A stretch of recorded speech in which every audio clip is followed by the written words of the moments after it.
The story begins with our MC reflecting on his past life. Back then, he had a sick sister named Saya, who was his only family. On her deathbed, Saya told him to live freely and be happy. Those were her final words before passing away. Soon after, the protagonist was hospitalized and, by some cruel twist of fate, diagnosed with the same rare terminal illness that took his sister. Despite fighting hard, he lost the battle and died, just like her. But fate had other plans.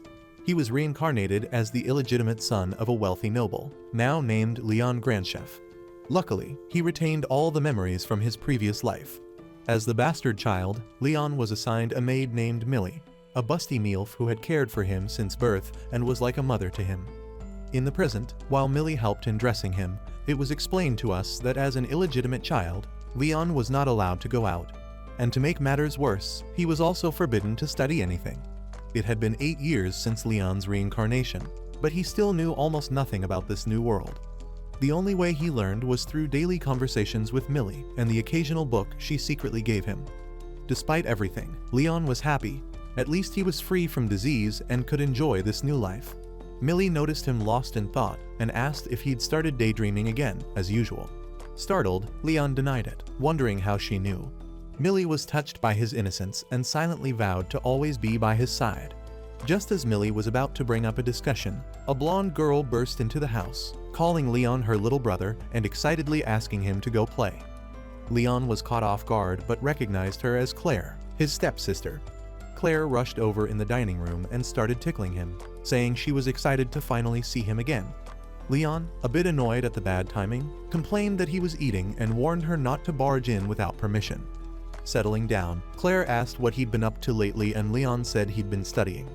Leon then asked Claire if visiting him often wouldn't cause any trouble. Claire, with a sad look, assured him it was fine and that her mother wouldn't even notice. She revealed that her mom had been busy lately trying to find a fiancé for her. Claire pointed out that if it were up to her, she wouldn't hesitate to choose Leon. Leon got embarrassed and stammered, asking what she meant. Claire said he was smart, kind, and good-looking unlike her suitors. Leon interrupted, reminding her that even though they were half-siblings, they were still siblings. Claire agreed but complained about the kind of suitors she'd been getting. She said just the other day, her mother introduced her to a greasy old geezer who was 30 years older than her. Concerned, Leon wished he could step in and help her, but he felt powerless.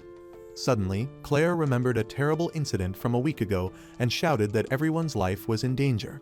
When Leon asked what she meant, Claire explained there was a strange cold flu spreading through the territory. At first, it seemed like a normal cold, but it was spreading fast and causing high fevers. She added that there were talks about murdering anyone infected by the flu before the pandemic got worse. Leon was shocked by this news and wondered if mass murder like that was normal in a world with such low medical standards. He then asked Claire if the infected had any severe rashes or diarrhea. She said she didn't think so. Curious, Claire asked if he knew anything about the strange disease and Leon confirmed he did. Leon explained that most people could recover if they rested properly and got enough nutrition. Claire was excited to hear there was a way to fight it and said she needed to report to her father right away. She begged Leon to come with her, but he refused, saying only she was capable of doing it. Sad, Claire asked why he wouldn't come. Leon said he'd love to, but since he wasn't allowed to study or gain knowledge, he feared Millie would be punished if he tried. He told Claire to be brave and try to persuade their father. Furthermore, he instructed her to explain the protective measures and how to help those infected. Determined, Claire promised she'd handle it and ran out. Millie, who had been silent all through the conversation, then asked Leon if he thought Claire could pull it off. Leon said it might be tough since their father was a difficult man who might dismiss Claire's words as rumors. Leon believed the hardest people to convince were those who didn't know the source of the knowledge. Trying to convince them might be pointless. With a concerned look, the busty maid called Leon's attention and reassured him that, just like she'd said before, she would always be by his side. She said she didn't mind getting punished for his sake. As long as she believed he was doing the right thing, she would accept whatever came. Looking straight into his eyes, she warned that now was the time for him to act, and if he didn't, he would regret it for the rest of his life. Leon replied, saying he knew that well but admitted he was scared for what might happen to her. Millie reassured him she'd be fine and wouldn't be executed. The worst that could happen was that she'd no longer be by his side. Hearing those words from Millie, who he'd always seen as a mother, Leon decided to go after Claire and confront their father. He dashed out into the night, leaving Millie staring at him with deep admiration. Meanwhile, Claire was already with their father, begging him to stop the planned mass murder of the infected. But the old man was firm. He said he knew his decision would cause pain, but that it was his duty to protect their people. Just as he began explaining why the deaths had to happen, Leon arrived shouting for him to wait. With an irritated expression, the father turned and demanded to know what Leon was doing there. Leon replied that he had something important to discuss. Fortunately, the stubborn father agreed to listen. Leon then explained that the infected maids were suffering from a highly infectious flu. The father, surprised, asked if Leon really knew what the disease was, and Leon confirmed he did. He assured the old man that if he followed his instructions and properly cared for the infected maid, more than half could be saved. The father was silent for a few seconds, thinking it over. Then he said it would be incredible if everything Leon said was true. However, he argued it still might not be worth the risk. He explained that since the disease was highly contagious, taking care of the infected as Leon advised would require someone to be with them constantly. At that moment, Millie arrived and volunteered to care for the infected. The father noticed her and asked what she was doing there. Placing her hand on her chest, the busty maid replied that she thought he was in dire need of help. She addressed the father as Robert and greeted him, saying it had been a while.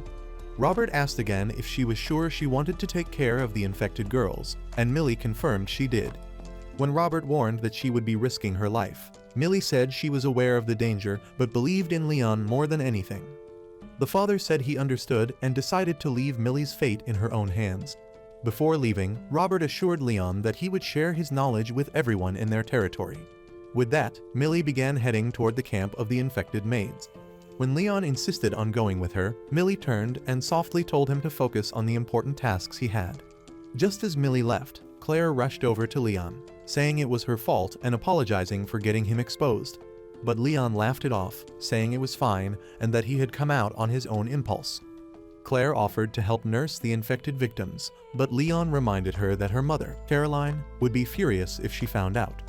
Disappointed, Claire agreed but insisted she wanted to do something to help. She said she wanted to repay him, even in the smallest way, and was ready to do anything. Leon smiled and told her all he wanted was for her to keep smiling. Claire was shocked to hear this.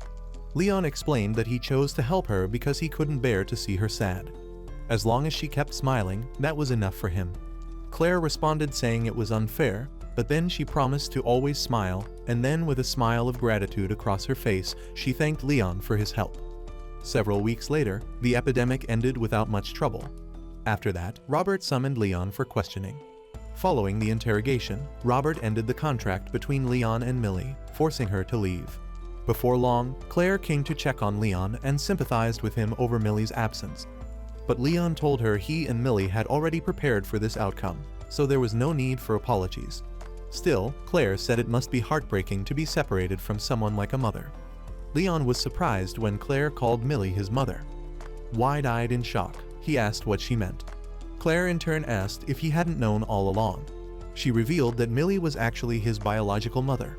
Leon couldn't believe it and said she must be joking, but Claire insisted she was telling the truth. Trying to process it, Leon was stunned that everyone else knew Millie was his mother except him. He shared a flashback with Claire of when he was small and had asked Millie if she was his mother, but she told him no. Claire explained that this was all part of a contract Millie had with her own mother, Caroline. She said the contract existed because Caroline wasn't happy about Millie raising Leon as her son. This revelation broke Leon. Memories of his time with Millie flooded his mind, especially her usual words, assuring him she would always be by his side no matter what. As Leon slammed the table in anger, Claire apologized, saying it was all her fault. But Leon told her she wasn't to blame. He said it was his fault for missing the signs, recalling sadly how Millie had once said she would gladly accept punishment on his behalf. Even after learning the truth, Leon said that if he had known earlier, he still would have reached out to help her. Claire was touched and left speechless by his words. Leon admitted how nice it would have been if he had asked Millie about her hometown, since he didn't know anything about his mother. With an excited smile, Claire told him not to worry and said she knew exactly where Millie's hometown was. Leon thanked her, feeling hopeful. Then Claire asked if he wouldn't get into trouble without Millie around. Leon said he usually enjoyed studying, but since Millie was gone, he had no reason to stay. Determined, Claire promised she would do her best to help him, even though time was running out. Confused, Leon asked what she meant by not having much time left. With a sad tone, Claire explained she had one of her usual blind dates with a suitor coming up. She revealed that this time her suitor was a middle-aged count, someone she thought would be a good match. But she laughed and told Leon not to worry, assuring him she wasn't planning to get married anytime soon and would keep visiting him. Lost in thought, Leon wondered if there was any way to save Claire from this forced marriage and asked if there was anything he could do. Claire paused, thinking deeply about his offer. After a moment, she leaned in close and, with a soft gaze, asked Leon to swipe her V card. Leon's brain glitched for a moment, struggling to process what he'd just heard, while Claire stared at him with so much desire in her eyes, waiting for a yes. When Leon stayed silent, she whispered that she'd rather have her little brother wash her dirty plates than a man she barely knew. Finally, Leon spoke up, protesting that he was still too young for something so steamy. Claire told him to think of it as part of her training to become a bride. Before he could respond, Claire moved closer, trying to kiss him. Panicking, Leon asked her to chill, warning that since it was their first time, it would be tough. Claire paused and thought about what he said, and realized it made sense. She burst out laughing, called herself a genius, and said she'd just come up with a pretty interesting idea. Meanwhile, Leon was left trembling on the ground, still recovering from the shock. A month later, Claire approached Leon, saying she had a gift for him. Leon was confused, wondering what she meant. Claire explained it was a birthday present. Excited she remembered, Leon hugged her tightly. When he asked what the gift was, Claire called out for a long-haired, stunning girl named Alice to come forward. Leon was surprised and asked who Alice was. With a sly smile, Claire explained Alice was a slave she was giving to him, shocking Leon. Will Leon get to see Millie, his mother, again? Comment, "My reincarnated life," if you're excited to see what happens next in part 2. If you enjoyed the story, smash that like button, and don't forget to subscribe to the channel for content like this. As always, thanks for watching.